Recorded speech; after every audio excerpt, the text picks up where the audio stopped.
It's cool. I'm here today with Mike Axelrod, who is a licensed psychologist. He is a national certified school psychologist. He's the director of human development at the University of Wisconsin-Eau Claire and has 20 years experience dealing with adolescents and children and all the fun things we're going to be talking about today. So thanks so much for joining me, Mike. You're welcome. I think it's fair to say that all parents of children of all ages really wonder about effective discipline. But I do think that is especially true when you get to older children and teens, if for no other reason that they have so much more independence and freedom from you. Right.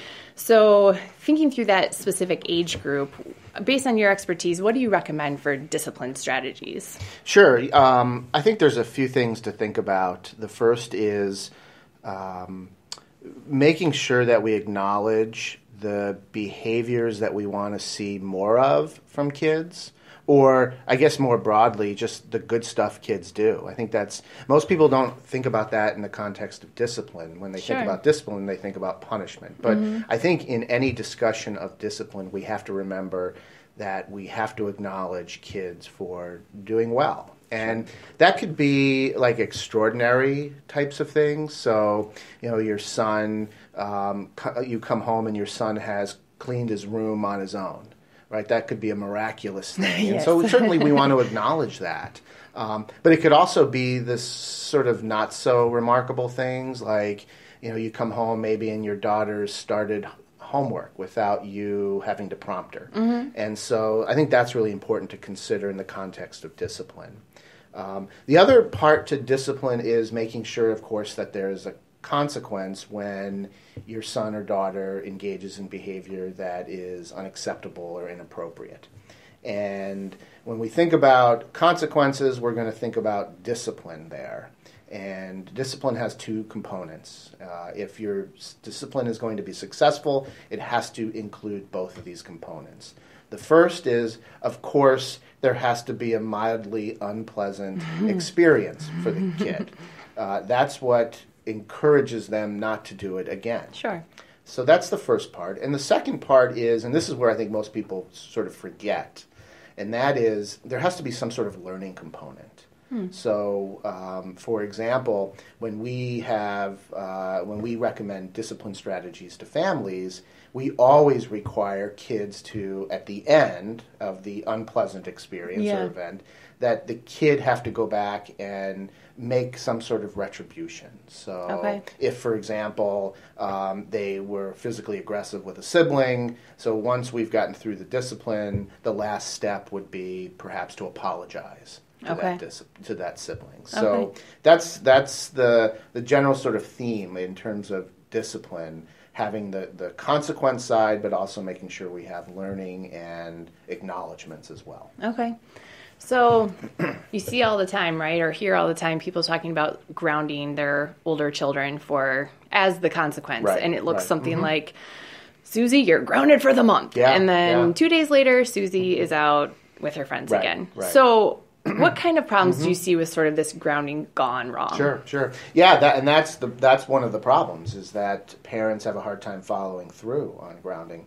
I recall a friend of mine, it was right toward the end of the school year, and he had told me that he had grounded his high school daughter, for the entire summer. And I just anticipated all the possible problems, including the fact that probably after a week he was going to say, you know what, there's no way I can follow through on this. So that's the first problem, is a parent's ability to follow through on particularly long-term groundings. The second is that, when you ground a kid, you're, as a parent, also grounded.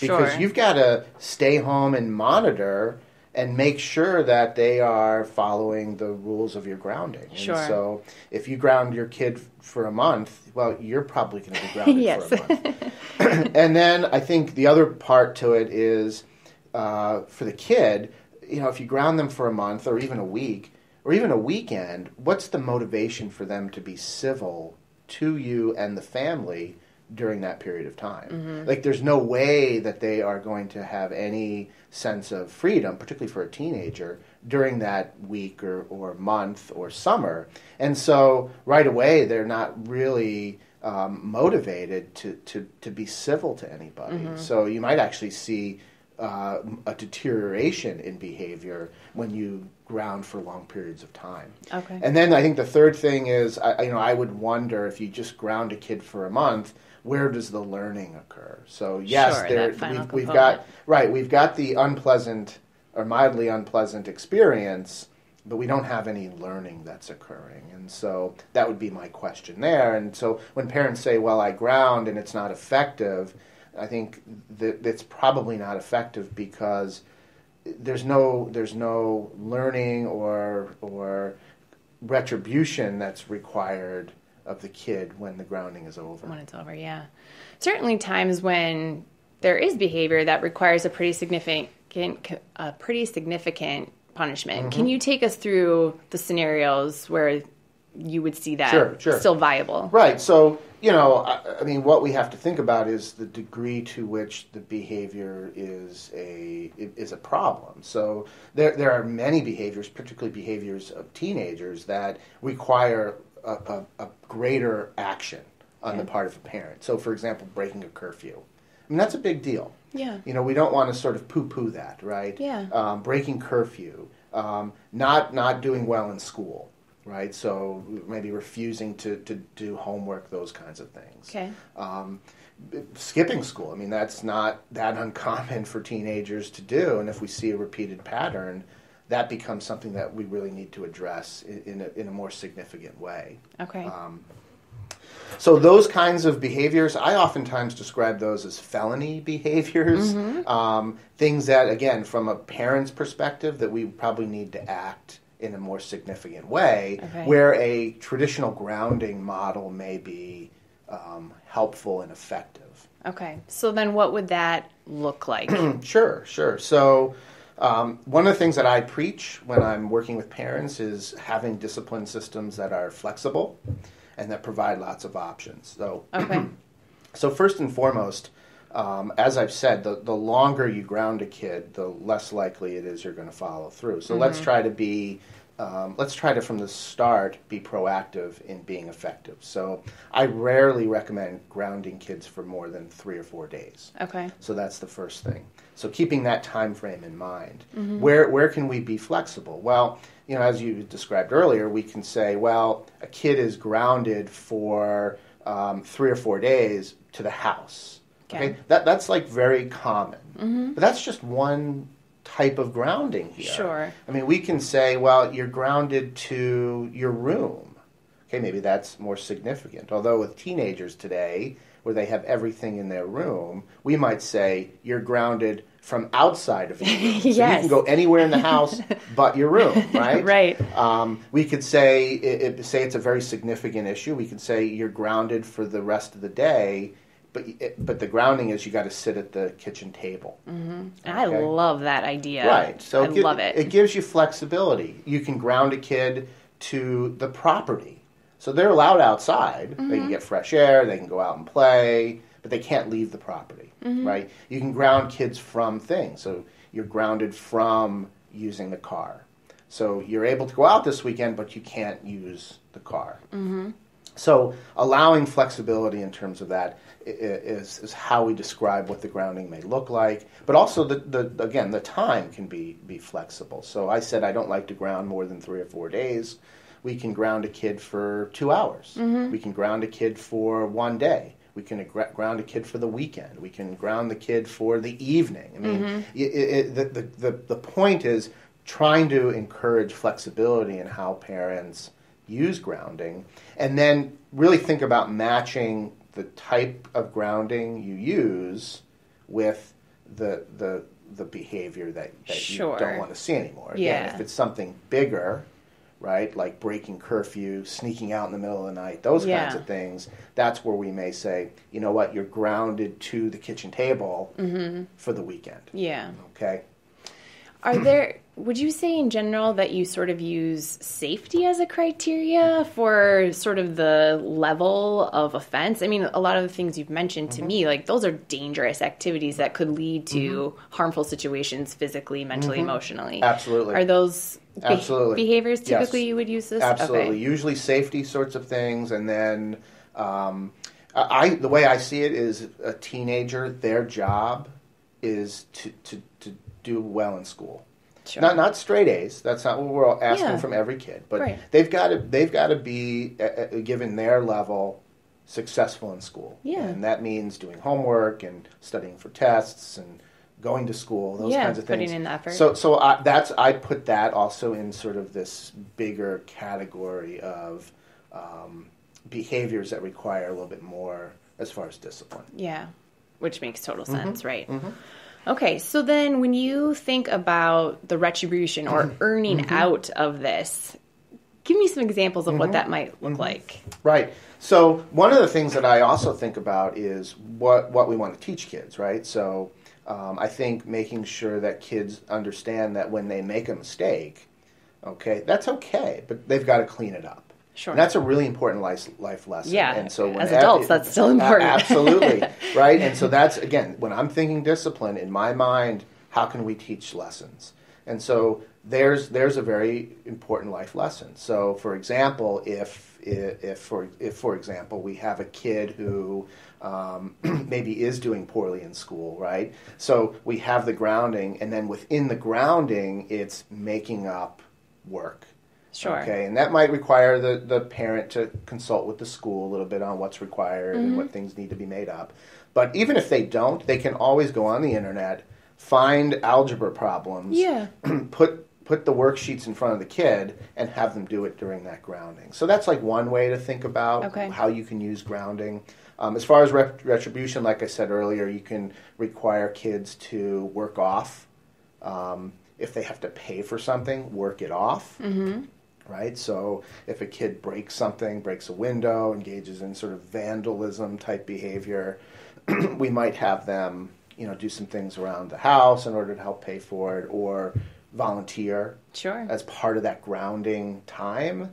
So you're grounded for the weekend, but Saturday, this is what you're going to do. You're going to go off. You're going to maybe provide some volunteer hours for a service organization. Yeah. So that's what we're really looking for. But the other thing I think you had mentioned is earning out of grounding. Mm-hmm. One of the other important life lessons is how to deal with adversity. Sure. And when you are grounded, you are dealing with adversity, right? So what I encourage parents to do is if their child or teenager is civil, maybe even goes beyond what you're asking of them in terms of responsibilities during that period, allow them to get out of some of the grounding. So it might look like this, right? You're grounded for the weekend, but if you can get this done, right? Maybe the kid's missing some academic assignments. Mm-hmm. If you can get those academic assignments done Saturday, then you can go out Saturday night.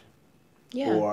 Or it might be, you know what, you've been sitting at the kitchen table, and I understand you're really bored, but you've done it with kind of a smile on your face. Sure. That's showing me that you're respectful of the family, that you understand what it is you did wrong.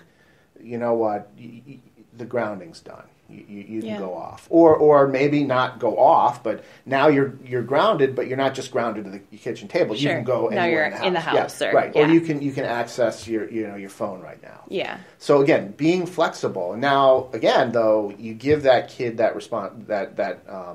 privilege, right, to use their phone. But if then they start to get real snotty towards you, right, sure, you pull that privilege away. Right. Grounding is back on. Exactly. Yeah. So, and I really encourage parents to sort of think about how they can use that idea of allowing kids to earn out of some of their grounding based on how the kid's behavior is while they're being grounded. Yeah. It's really, really helpful to teach kids, again, that if they can hold it together while they're being disciplined, that's something you're going to pay attention to as a parent. And you can see that translating into later life. I mean, you're in a work environment and maybe something doesn't go quite right. And there's a consequence and you work hard and you pay it back. And I mean, that's how life works. So why not learn that when we're 15? Exactly. When my boss here at the university tells me that, I'm not meeting a deadline on something, I don't throw a tantrum, right? Right. Because that'll make it worse. Right. What I do is I work on, okay, let me focus on trying to meet that deadline or get that assignment to you by the end of the day. Rectify it. Exactly. Yeah. And I think that's how we need to use discipline, particularly with teenagers. Excellent. So those are the sort of felony-like behaviors. Sure. Mm-hmm. So obviously there's all kinds of things kids do that are more of the, typical teenage slip-up, right? How does that look then? Sure, yeah. So those are the kinds of things, you can think about teenagers in every day. They're going to slip up and be sort of sassy or a little bit disrespectful or maybe not follow an instruction that you may give them, like, hang up your coat, put your shoes away, those kinds of things.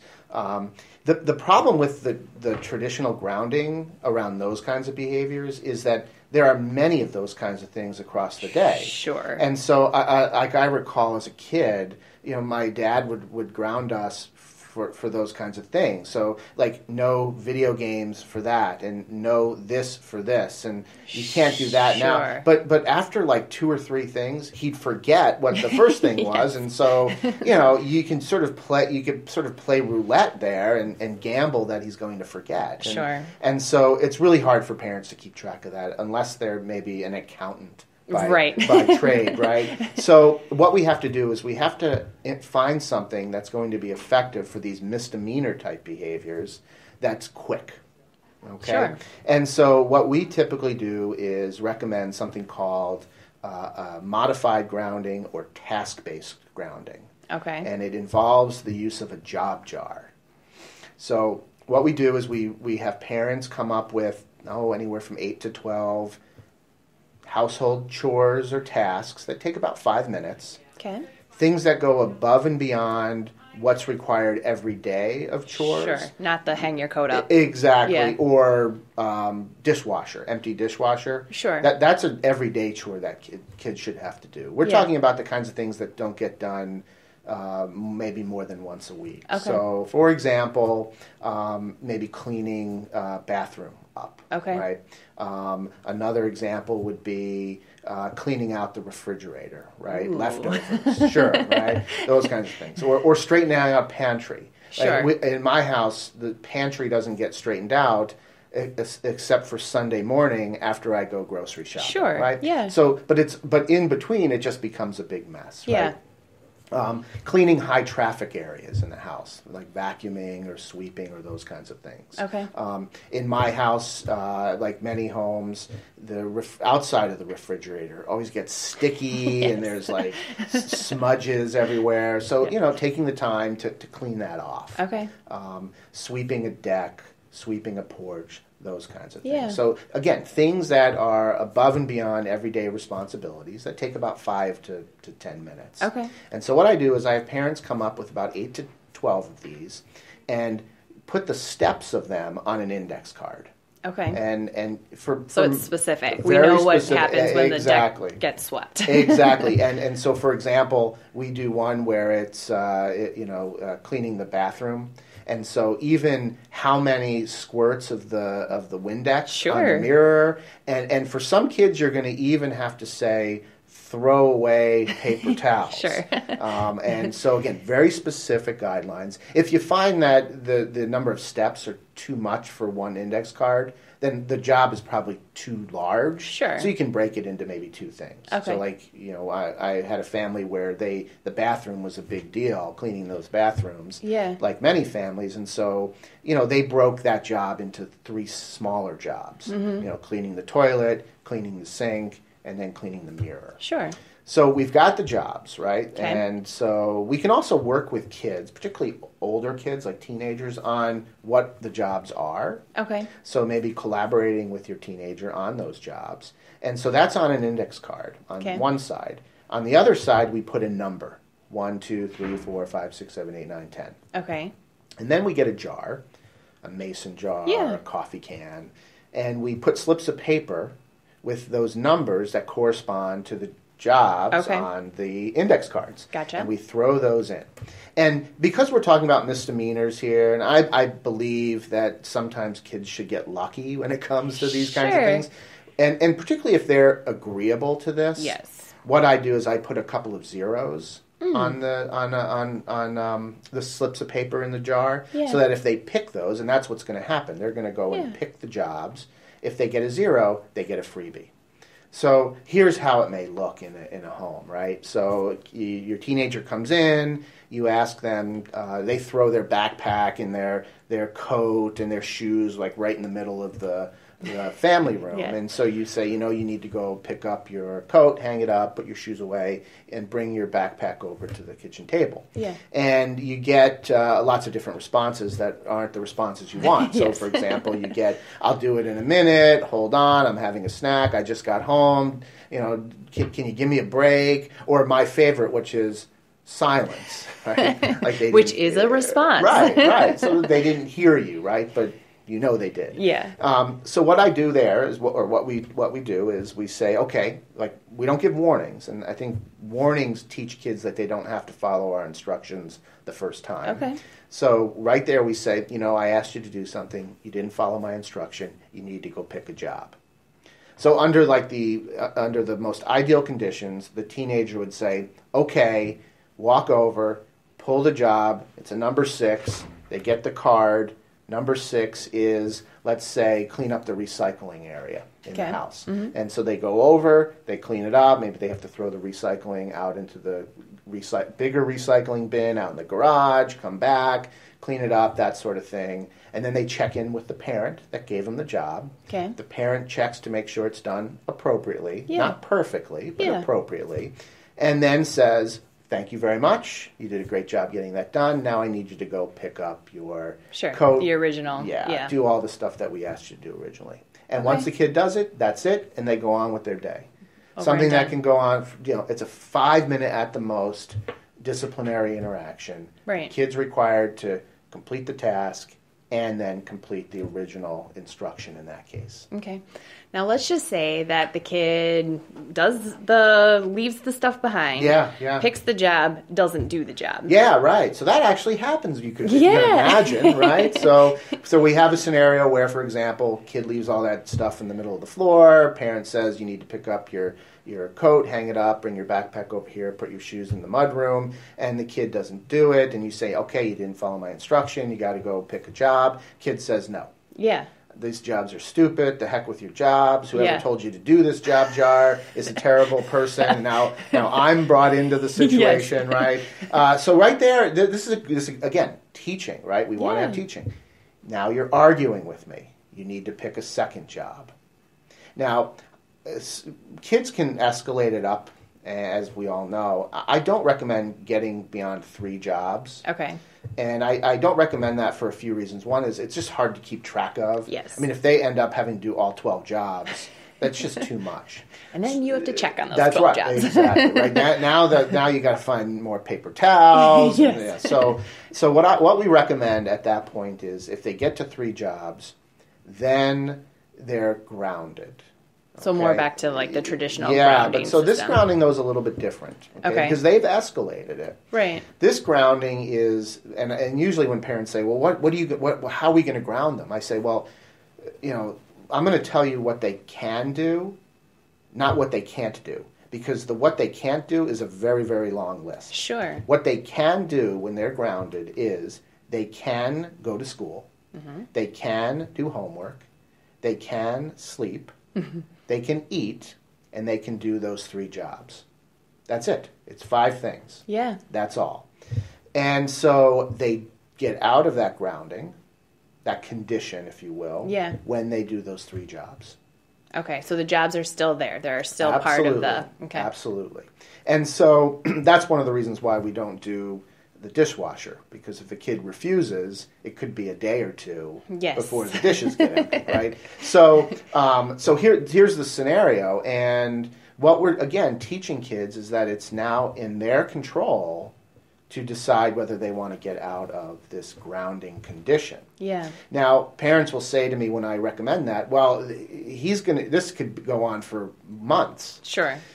No, it won't. If you stick to allowing your kid to only do those 5 things, it's going to be over pretty quickly. Yeah. And in fact, in my experience in recommending this for, 15 or 20 years now, working with some of the most difficult teenagers, the longest I've ever seen a teenager go is about 3.5 to 4 days in this grounding condition. Because they just can't live without their social media. Yes. They can't live without their friends. They can't live without their video game. And so if you stick to those 5 things as the only things they can do, they're going to be pretty quick to get those jobs done. Now, there was a kid who went about 4 days, and I always thought that was the record, but I actually had a girl, she was an 11-year-old girl, she went a little over a week in that grounding condition, right? So they come back, and mom says, well, it didn't work. And I said, well, let me talk to your daughter. Yeah. Well, it turns out that during the week, the girl got to go to a birthday party. She went to the movies. She did a couple of things that were clearly outside of those 5 that we recommend. So it wasn't uncomfortable enough. Exactly. Yeah. So there you go. Yeah. So that's really it. Very simple. Okay. A lot of parents are sort of like, well, that seems like a lot. I recommend that if you just get it started and start building the job jar into your routine, then soon it becomes very natural in terms of a quick response for a misbehavior that we would again put in that category of misdemeanor. Right. And what I like about it is it's over quickly. Yes. It allows the kid to move on with their day, and it allows the parent to move on with their day. Absolutely. So then, is there the learning piece at the end of these types? Always. Okay. Always. If a kid is disrespectful, you need to go pick a job. Once that whole job jar thing is done, then they need to go apologize. Okay. So something like that. Or, like I said before with the example, if they need to pick something up or clean something up, then they go and do that afterward. Yeah. Now, if they say, well, didn't you hear me? That wasn't me. She knocked it over. Yeah. Well, now you're arguing with me again. You need to go back and pick a job, right? And so it really, for a parent, it's just a very quick response. Right. You don't have to yell. You don't have to get into argument, right? You just say, this is what you're doing. We don't allow it in this house. You need to go pick a job. Right. A couple of things that I love about this whole thought with both the more traditional type grounding and the sort of misdemeanor behaviors are that it takes intention.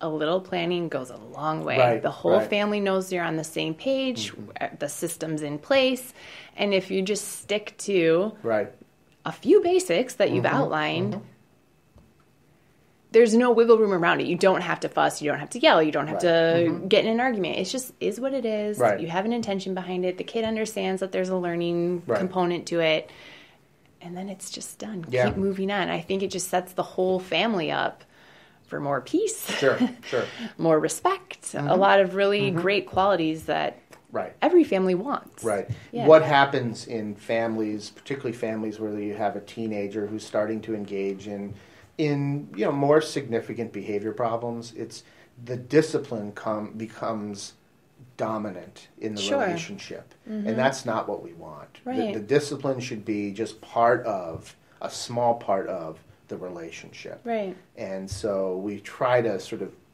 have that discipline piece be important. But again, as you said, just it happens and we move on. Right. I love it. Thank you so much for Absolutely. talking about this with us today. I think this is going to be really useful to a lot of families. Sure. It's great. Thank you. Thank you.